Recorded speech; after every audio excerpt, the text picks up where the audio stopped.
Hi everybody, I'm Deacon Dave. I'm layperson Lisa. And welcome to the Deacon Dave and layperson Lisa show. Here I thought that this show had become defunct, but apparently We we make are an appearance back. every now and then. Yeah, by unpopular demand, we're back, right? Because we have a pilgrimage coming up. Yes, April 13th to 23rd, 2026, the Shrines and Saints of Northern Italy. Northern Italy. We will put the link for information in the comments to this, or the description of this video, so you can click on and get all the details. But we decided that we would do a podcast featuring each of the saints that we are going to go visit. Let me guess who we're going to say first. Okay. St. Mark? Yeah, so we're going to fly into Venice, and we are going to visit the tomb of St. Mark at the Basilica there. And St. Mark has some special significance to us at the retreat center because inside of our altar is a relic of St. Mark the Evangelist. Yeah, isn't that really cool? Very cool. And we were too scared to check what it was for about 4 years, and then we finally did. But Lisa, so tell us a little bit about St. Mark. Okay, so as we know, he wrote the first and shortest gospel, but some information that I did not know is, and we knew that he followed St. Peter, but first he was a follower of St. Paul and his cousin, Mark's cousin, Barnabas. And Mark was actually also known as John Mark, and he was born in Cyrene, which is now modern day Libya. And his mom's name was Mary, and she had a house church in Jerusalem, and it is said that possibly her home was the cenacle, or where the Last Supper took place on Pentecost. The Last Supper took place on Pentecost? No, the cenacle, which was the place of the Last Supper and Pentecost. Got you. Okay, I was confused. Same but place. I'm upper easily room. I'm The easily upper room. I'm easily confused though. Yes, and so That's why we go on these trips, so we can so we learn some clarity. and then we can be less confused about what it is that we're visiting. Yes. Although it's like drinking from a fire hose when you go. Yes, it is.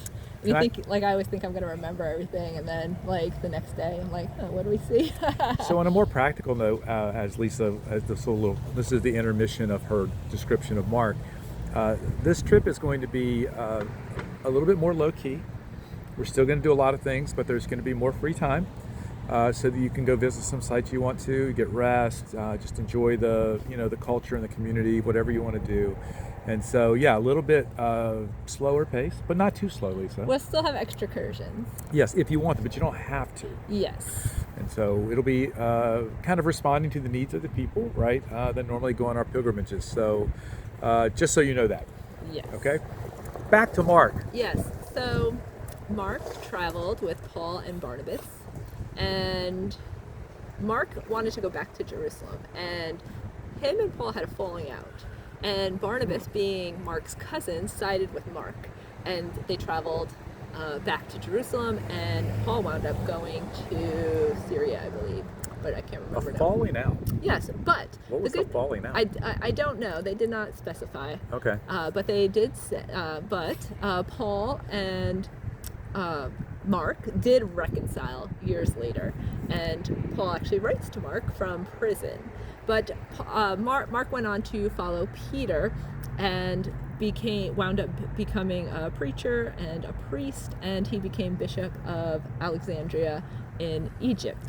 So this just goes to show you that even in the life of discipleship, right, the community of believers, sometimes we're going to have disagreements. Some things maybe they had different ideas about where they should go or what they should do and how they should do it. But they came back together, right? Yes. There was reconciliation, there was forgiveness there. Yes. And the same is true with us, because so often in the church, inside of ministry, because we're trying to get things done for the Lord, a little bit of frustration can set in, maybe because we want a little bit more ownership than we should want. And so I think this is that place where we need to realize that we're all working towards the same goal. Yes. And yes. so let's try to do that the best way we can. Yes. A little practical lesson. Very good. Yes. And so I didn't do any of the research, so I didn't have any of the facts. She did it. And I'm gonna leave out some good stuff, but you'll have to come to Italy with us, and they'll fill in the gaps. So that's intentional. Yeah. So yes. If they of knew course it everything, they is. wouldn't need to go. But Mark wound up being martyred. He actually was taken from. Do that again? He was what? taken in the Okay. middle of Easter Mass. And, Really? Yeah. By who? The pagans. Wow. And they wound up killing him a few days later, dragging him through the streets, and leaving his remains. And so the Christians tried to come in and get Mark's remains, and had some trouble. So they came up with a little plan to replace Mark's remains with someone else's, actually another saint, who I can't remember the name of. And they wound up they wound up putting to get things back on the ship. They wound up putting it like in pork products because the wouldn't mess with it. Yeah, they would not mess with pork products, and so that's how they got his remains to Venice, and that is it.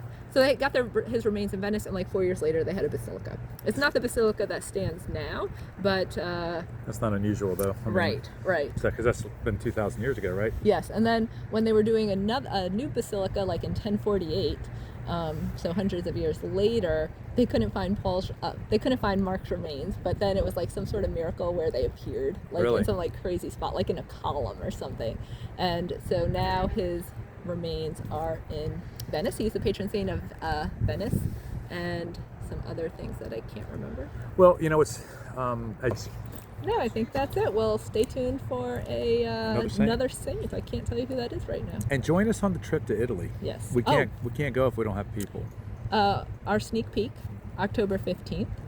It'll be at the St. Clair of Assisi Retreat Center, but there's also a virtual option. So if you can come to the retreat center, join us. If not, let us. I'll put that in the comments too, or the description, and you can sign up for that and get the information on the link.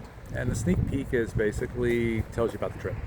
Yes. I'm Deacon Dave. I'm Layperson Lisa. See you next time. Bye. Bye.